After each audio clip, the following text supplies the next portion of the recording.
Is the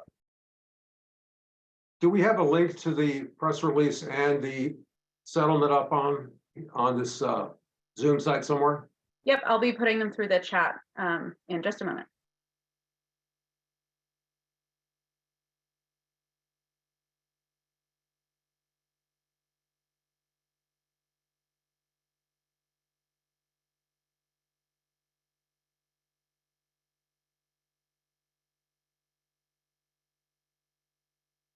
Good morning, all. We're still gathering a little bit. We're going to wait for just another minute before we get started.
Okay.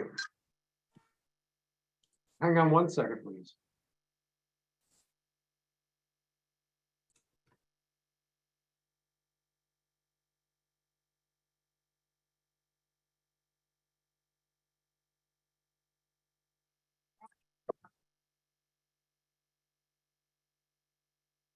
Good afternoon, all. Thank you very much for coming, and we apologize for the late nature of the call. We especially appreciate the flexibility of the participants as well as the press. I'm John Surik. I'm Director of Media Relations at the Chesapeake Bay Foundation. And this Zoom event is being recorded. The recording will be available on our website probably an hour or so after the call is over, should anyone have missed it or want to go back and look at something. Initially, we're going to hear from CBF President Hillary Hart-Falk, Maryland Attorney General Anthony Brown, Maryland NBE Secretary Serena McElwain, Maryland Watermen's Association President Robert T. Brown, and Arundel County Executive Stuart Pittman. Couple of housekeeping items. Reporters who would like to ask questions should let us know in the Q&A section. So if you look at the bottom of the screen, go to Q&A. If you identify yourself, your affiliation, and let us know you have a question. You don't need to write the question in, but we would like to know who it would be directed to. We reserve the chat function for any technical difficulties. If you're having problems with audio or video, please let us know in the chat. That being said, I'm pleased to introduce Hillary Hart-Falk, CBF's president. Thank you so much, John, and thank you all for joining us today. In a win for local waters, healthy communities, and the Chesapeake Bay, we're pleased to announce a proposed settlement agreement in our lawsuit against the Environmental Protection Agency. In 2020, CBF, along with partners including attorneys general for Delaware, Maryland, the District of Columbia, and Virginia, as well as Arundel County, the Maryland Watermen's Association, and Bobby Whitescarver and Jeanne Hoffman, sued EPA during the Trump administration for its failure to enforce the Clean Water Act. With this settlement, and in a continued sign of its commitment to saving the Bay, EPA is focusing on key actions to address some of the most severe problems in Pennsylvania, providing accountability and reasonable assurance that Bay restoration will succeed. This is a welcome change. The Trump administration did not use its Clean Water Act tools to hold all partners accountable. By signing this agreement, the Biden administration has taken a big step forward in meeting that obligation. The settlement requires EPA to, among other things, look for ways to reduce pollution from agriculture, Pennsylvania's biggest source of pollution, and stormwater polluted runoff from urban and suburban land. EPA also commits to increase compliance and enforcement efforts. This builds on a lot of momentum at EPA and within the state of Pennsylvania.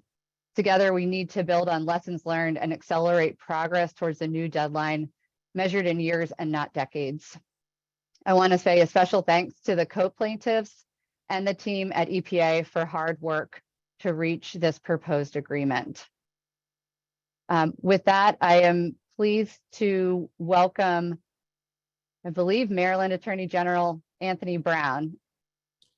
Thank you, Hillary. And I want to start by thanking you and your team at the Chesapeake Bay Foundation. I want to thank County Executive Stu Pittman, good friend of mine, and his Anne Arundel team.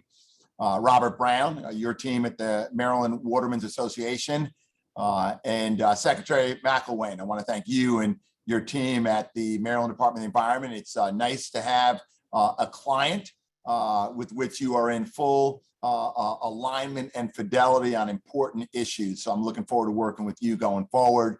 And of course, I want to thank my counterpart attorneys general and their teams in the District of Columbia, Delaware, and Virginia, thanking everyone for all the work that you put into making this day possible so that we could arrive at this moment today. Maryland has an extraordinary responsibility to protect the health of the Chesapeake Bay. It's the third largest estuary in the world. And today's announcement is an acknowledgement that Maryland cannot do it alone. The Bay is the largest estuary in the United States, and it receives 50% of its fresh water from the Susquehanna River. As the Susquehanna travels from New York through Pennsylvania, it brings with it pollution that impairs the health of the Bay. Marylanders deserve a clean, healthy Bay, and Marylanders have been doing the demanding work to curb pollution and restore the ecosystem. And I think we can all acknowledge that there's much more work to be done. But we can only get so far without the commitment and the effort of all jurisdictions in the Bay's watershed. And the Chesapeake Bay Agreement reflects that commitment, as well as that of the Environmental Protection Agency to clean up the Bay. A crucial component of the Chesapeake Bay Agreement is accountability. If any state doesn't do its part, then the EPA must hold it to account. This settlement is about EPA's responsibility to take action to ensure that Pennsylvania, a signatory to the Chesapeake Bay Watershed Agreement, does its part to reduce the pollution flowing into the Bay.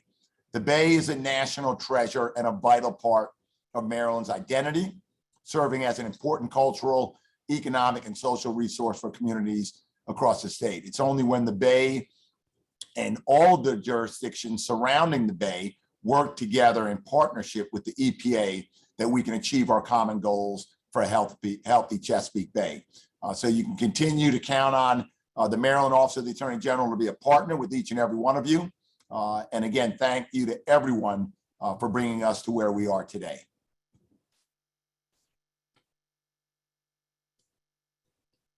Thank you so much, Attorney General Brown, and all of your leadership. We're so appreciative. With that, it is my great pleasure to introduce Maryland MDE Secretary Serena McElwain, who is new on the job, but doing such a wonderful job to protect our local waters and especially Maryland's waters.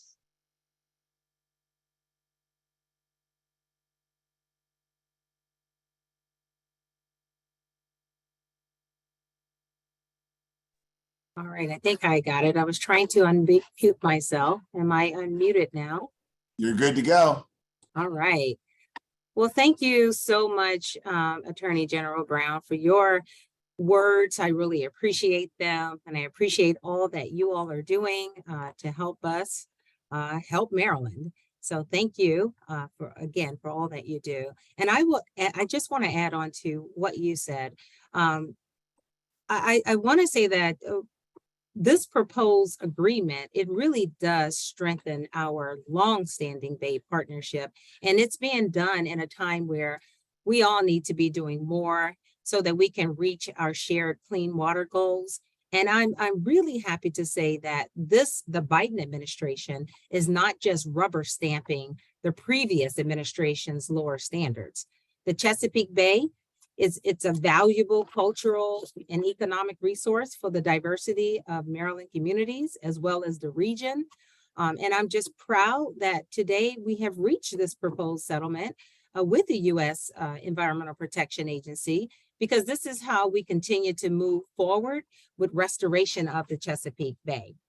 And so with that, I just want to say I'm just really happy for this moment, and I'm grateful for the leadership, and I'm looking forward to what's ahead in terms of ensuring that the Chesapeake Bay stays clean, and all of us, all the states are doing what we need to do to make sure that we are moving forward with restoring the Chesapeake Bay. So thank you. Thank you very much. Next, we're going to hear from Maryland Watermen's Association President Robert T. Brown. Hello, can you hear me? Yes, we can. Yes, this is a major victory for the Chesapeake Bay and clean water for the entire bay and all its rivers and its tributaries. As you know, we're coming up on spawning season now, and we got our rockfish, the shad, the herring, the white perch, and many others that are spawning out, and they need top quality water quality to have a good offspring. We also have clams and oysters into the upper bay, which also needs clean water, and plus our grasses. Our grasses are coming back some, and the clean water, and they help clarify it, and that helps a whole lot. We have to trust the EPA to enforce these laws. But the only problem, we had a little problem with them doing it before this lawsuit, but now we need to trust the EPA. We got to trust and verify. We've got to be able to verify the facts that they are doing their job and come back to protect the Chesapeake Bay and all its wildlife. Thank you. Thank you very much, Robert T. And now, County Executive Pittman. All right. Well, thank you, Hillary Falk and your team at Chesapeake Bay Foundation. Thank you, Attorney General Brown. Great to meet you, Secretary McElwain. I look forward to working with you here in the county. And this is a big day. This is a wonderful day. Our Office of Law, who I also want to thank, brought the idea of joining this lawsuit to us back in 2020. And we always wonder whether there's any chance of winning these things and whether we can make any progress. And I do think the 2020 election helped. We have a president now who's on board for the Chesapeake Bay. We have a wonderful congressional delegation that works to clean up the bay. But we needed the courts to push the ball forward. And it's been frustrating to have so much work going on in our county and Arundel County, where we have over 500 miles of coast, tributaries off the bay and the bay itself, as well as, we've spent $500 million, in fact, in the last decade doing the work on our watershed. We pay a stormwater fee, which has been, controversial politically, locally. We are very close to meeting all of our TMDL goals. We've got best management practices on our farms, and our sewage treatment plants are upgraded and doing a great job of cleaning the water that goes into the bay. So we can tell Pennsylvania that, yes, you can do this. It's hard work, but it can be done. But we needed the EPA to hold their feet to the fire so that 50% of the water that comes into the bay that Attorney General Brown talked about is not polluting what we have already cleaned up. And if we can do that, it helps our economy. We've got $3.5 billion a year coming in from tourism in this area. Because of that, we've got 30,000 workers who depend on their jobs because of that tourism. And of course, we have the Watermen that we've just heard from. We've got to bring this bay back to life, to its former grand state.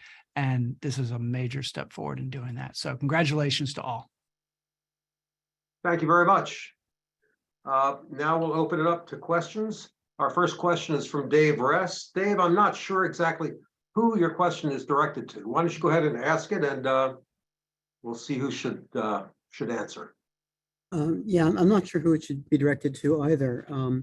Reading over the settlement agreement, it seemed to me that Section 4, which talks about the EPA stepping in, particularly with AFOs and urban and suburban runoff, if Pennsylvania is not meeting its goals, it feels like it's a pretty big stick and pretty significant sort of move.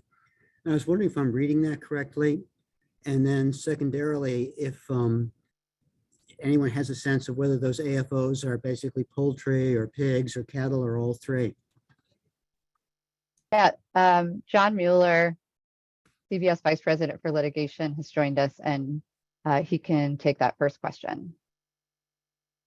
Thanks, Hillary, and thanks, Dave. Yes, I understand that some of the language in this consent decree or settlement agreement, I should say, is a little technical. It relies a lot on terminology that's in the Clean Water Act, but the essence of that provision is that the agency is going to use its existing regulatory authority to take a look at smaller farms, and it can be any kind of livestock farm, as you pointed out, and determine whether those smaller farms are contributing to poor water quality downstream.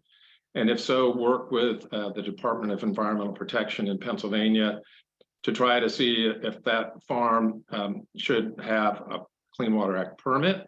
And if so, what kind of best management practices should that farm install to stop polluting downstream water? Jen? Dave, does that answer your question? Jen? Yes, it does. Thanks. Next question we have is from Annie Snyder from Politico.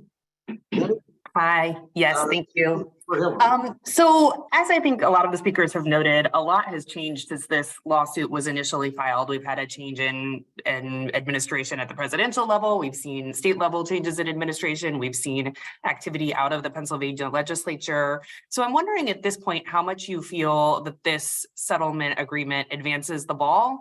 And in particular, I see that there is still a dispute here with EPA over whether or not its oversight authorities are discretionary or mandatory. That seems like a pretty significant thing here. So I'm wondering if you can call out how significant you think this particular settlement is.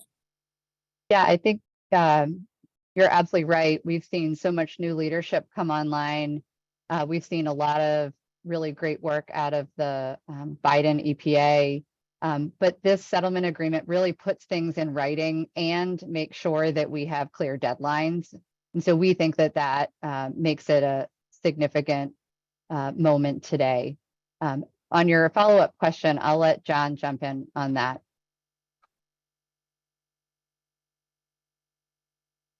As far as how significant this is, kind of following on what Hillary just said, that we're in a bit of kind of new territory here in the Chesapeake Bay total maximum daily load and the watershed implementation plans that go along with it. The final phase 3 WIPs have been produced. Pennsylvania has had 3 opportunities to draft what we would consider a facially sufficient WIP, and it has failed to do that. And plus lacks significant funding to do the work that it's identified it would do in its WIP. And the idea of this settlement agreement is to try to help Pennsylvania along by using the tools that EPA already has. And as it identified in Section 7 of the Bay TMDL, what we call the Reasonable Assurance and Accountability Framework section, it identified these 8 backstop actions that the agency said it would take if a state was not complying with the TMDL and its WIPs. And so these 4 or 5 different provisions within the settlement agreement follow on those backstop actions. And of course, EPA can decide later that it wants to take more actions, but we believe that this is a great start to get things moving. I just want to be super clear about the backstop actions here, though. The way the settlement agreement is written, it looks as though EPA is if you're leaning on the authorities that EPA clearly already has. And I don't see a commitment to, it shall use this authority to, designate animal feeding operations or the like. It looks like it's written in a way that is just sort of underscoring the authorities that it already has. Can you be clearer about whether there are new commitments? I'm interested in particular on that one, but clearly there are other backstop authorities at play here as well. Well, thanks, Annie. You're kind of hitting the nail on the head. I mean, there are certainly issues with the way the Clean Water Act is written, and it gives EPA a fair amount of discretion to act. And so that's what you're seeing in the language in this agreement. the important thing to remember here is that before we didn't have any agreement from EPA that it would actually do any of those things. Now we have an agreement that says, yes, EPA is going to look at least these 4 backstop actions and in the appropriate circumstances will act. Now, whether that all comes true, we don't know, but we believe that there are mechanisms built into this agreement that requires EPA to report to us and the public so that we can monitor its progress.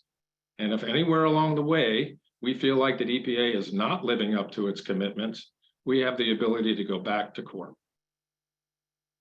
Super helpful. Thank you. And just the last question here on that question about discretionary versus mandatory oversight authority. It looks like that dispute is still live. Can you talk a little bit about that? I'm sorry, you said the dispute is still live? Yeah, so I see that the settlement agreement states that there is still a disagreement with EPA over whether or not its oversight authority is mandatory or discretionary. Right. And so we just have a difference of opinion on that between DOJ, the Department of Justice, and ourselves. We think that Section 117G of the Clean Water Act is pretty clear about EPA's mandatory obligations with respect to the Chesapeake Bay, because that provision was written by Congress to specifically address issues in the Bay that have been problematic for decades. There have been a lot of voluntary agreements in the past, and Congress recognized that the agency needed to step up and do more and play a significant leadership role. We lost that in the last administration, and now we're back.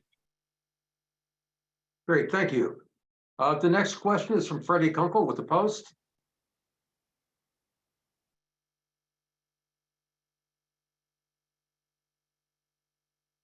Can you unmute yourself, Fred? Apologies. So yeah, apologies. I'm coming in a little bit late on this and haven't had a chance to read the settlement, but I'm wondering if somebody on the call can provide some concrete details as to how the EPA failed to enforce the law or enforced it unevenly against Pennsylvania. And if you could just illustrate, like, what was Maryland and what were some of the other partners doing that Pennsylvania was not? Thanks. John, you want to take that one? You're muted, John. I gotcha. I don't want to speak for the states. I'll speak for CBS view, and I see that Lee Curry's got his hand raised. So, you know, I certainly want Lee to have the opportunity to respond here. But, you know, we feel like that the issues with respect to agriculture and urban suburban stormwater are the 2 biggest problems we face throughout the watershed, but most specifically in Pennsylvania. It's, I think, upwards of 70 to 80% of the nitrogen problem in the Bay. And therefore, more resources need to be directed at Pennsylvania, whether that's grant funding or enforcement oversight, or actually taking specific permitting actions to drive compliance in attaining the total maximum daily load allocations for nitrogen, phosphorus, and sediment. And so we don't think that Pennsylvania has progressed as fast or as far as the other jurisdictions have. But I think, as one of the speakers said at the very beginning, we all need to do our part. And so everybody needs to have accountability. And I think one of the things that was lacking here is that we had a partner that was not keeping up to their obligations. And so now that we believe that we have that there's cohesion and a direction forward, we think we're going to all be better off for it. Great. Lee Curry, could you introduce yourself and give your title, please?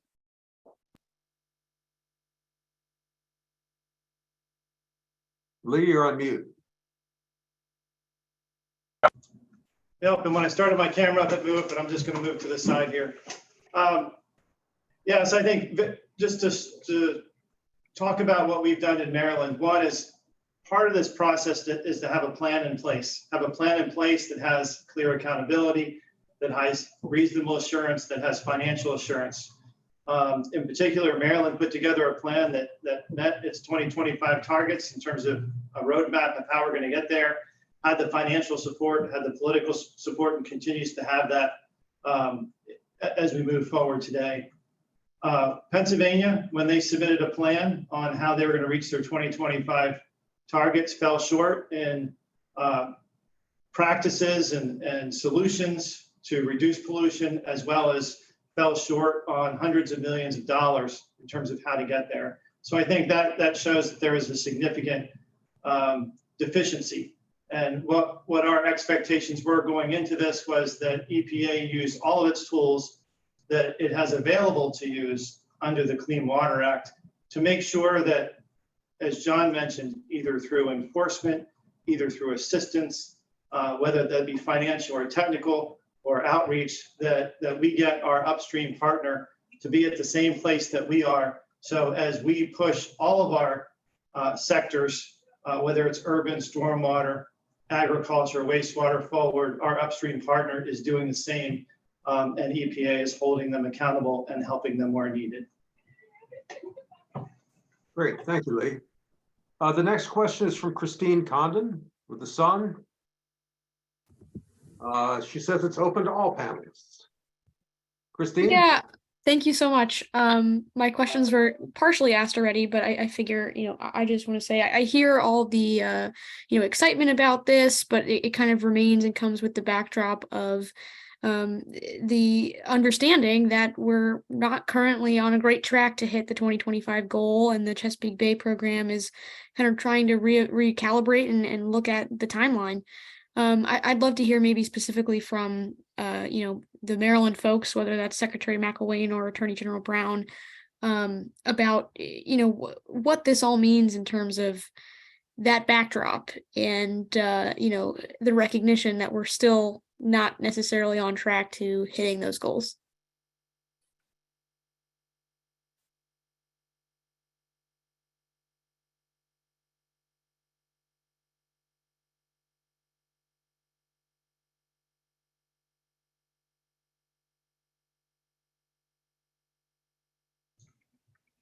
I can speak on behalf of Maryland Department of Environment. This is Lee Curry again. We all need to do more. Secretary McElwain mentioned that in her opening remarks. We've made a lot of progress, and I think it's important to recognize that. I also think it's important to recognize that our 2025 timeline is a deadline, but not a finish line. That we face challenges with climate resiliency. We face challenges and opportunities with our infrastructure, and again, opportunities in making sure that our communities are more resilient.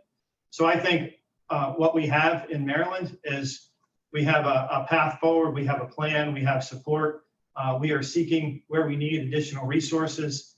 And what we want to make sure that we do is make sure that we're on track to get to 2025, that we also are looking beyond 2025, because we know there's more to do to make sure that we protect and restore our bay, and that we want to make sure, and what's been accomplished through this agreement, with the increased transparency, increased commitment to use of tools, is that our upstate partners will be doing the same. Again, as Secretary McElwain mentioned, this is a partnership. We think this is a moment in time, an important step forward, having the settlement agreement for the partnership as a whole. Thank you, Lee. Next, we have Steve Davies from AgriPulse. Wondering about the estimate of the number of AFOs that might be affected, and settlement language about compliance and assurance activities. Steve, you want to go ahead and ask your question? Yeah, sure. Yeah, I guess I'm not on video. That's okay. I was wondering if you might have an estimate of the number of animal feeding operations that might be affected, in Tier 1 and Tier 2 counties, and a breakdown by size, just regular AFO, medium, large. Also, I notice you're saying that EPA is committing to an increase in compliance assurance activities. The settlement, I think, says subject to resources, maintain or increase.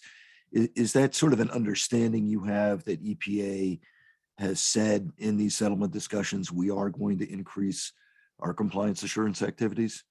Thanks. John, is that something you want to address? Sure. Thanks for the question, Steve.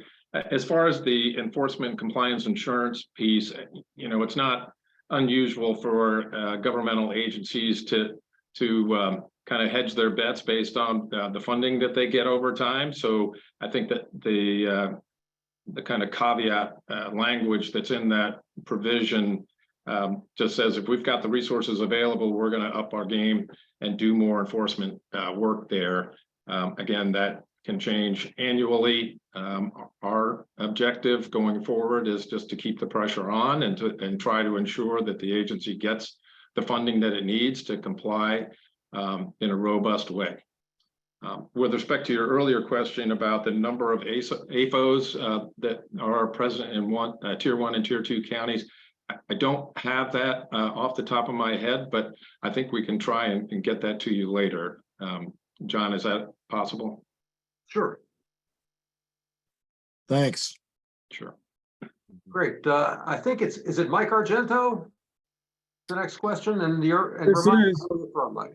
Yes, I'm here. My question is Pennsylvania centric. As you know, Pennsylvania has been making some investments in the Susquehanna watershed, but I was wondering what kinds of investments will the state have to make going forward, and what kind of timeline are you looking at for the state to make these investments and to have some impact? Thanks. I can start and then hand it over to anybody else who wants to answer. The Clean Streams Fund passed by the Pennsylvania legislature is just an important down payment for Pennsylvania's commitment to clean water, clean Susquehanna, and a clean bay. But we expect and need more investment by the state in order to focus in particular on supporting farmers with technical support and cost share so that they can help meet the pollution reductions required. John, do you have anything else that you would want to add? No, I think that's exactly right. There need to be improvements and we need continued funding. The thing I think we continually hear is that there's a lack of technical assistance, and the hope is that some of the work that EPA is going to do, especially on the grant making side, is going to help improve that.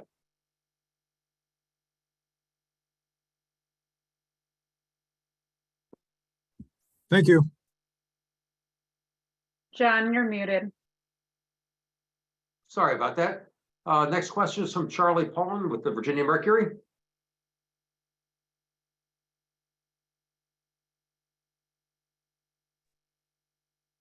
Hey there. I guess kind of on the question about the states not meeting the 2025 goal, I guess, did we see this sort of legal action taken against the other states by any chance? And then, with the EPA considering setting a new 2025 deadline, could we see some of these requirements in this proposed settlement, be included with that new deadline? Thank you. That seems mostly like a question for EPA. But I think we are interested in partnering with the EPA and all the states to accelerate efforts to meet the 2025 goals and beyond. 2025 is an important deadline, but not the finish line. And so we have a lot more work to do to meet all of those goals. And we're excited about the momentum across all of the Bay states and at the EPA, where we're seeing really significant federal investment, state interest, and just a lot of excitement about what is possible when we all can pull together towards those big goals. Thank you. And another question from Freddie Kunkel with the Post. Yeah, hi, thanks. Last question. Just if someone on the call could address, for the average person who may have seen other stories about the Bay and progress and lack of progress cleaning up, could someone speak to the significance of this agreement? How would you put it to them about what this means in the context of the long-running efforts to clean the Bay? We think this is another important moment in the effort to clean up the Bay, where we see collective accountability to the goals. And the more that we can all hold ourselves and each other accountable, I think the more we will see success in the years to come. Great, thank you. Attorney General Brown, do you have any closing thoughts you'd like to share? And then I'll ask Hillary if she has any closing thoughts as well.